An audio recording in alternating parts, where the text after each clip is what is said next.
Бүгін 1 шілдеде Риддер жылу энерго орталығы станциялар мен жылыту тораптары қосыла бастайды. Ыстық сусыз қаланың көп бөлігі маусымның ортасынан бері отыр.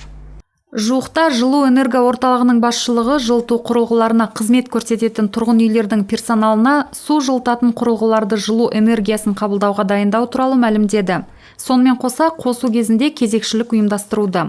Алайда Риддердегі барлық үйлерге көптен күткен ыстық су келмейді. Жылу магистральдарындағы жөндеу жұмыстарының ауқымды көлеміне орай ыстық су бірқатар мекенжайларда болмайды.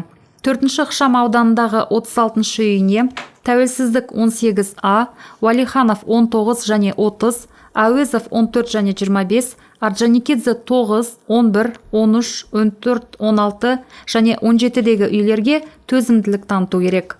Жөндеу жұмыстары аяқталғанша ыстық сусыз жекеменшік секторда тұратын абоненттер де төмендегі мекенжайларда жылыту пунктілері орналасатын үйлерде қалады. Уәлиханов 25, Қонаев 4, 10, 17, Белинский 15 және Әуезов 11.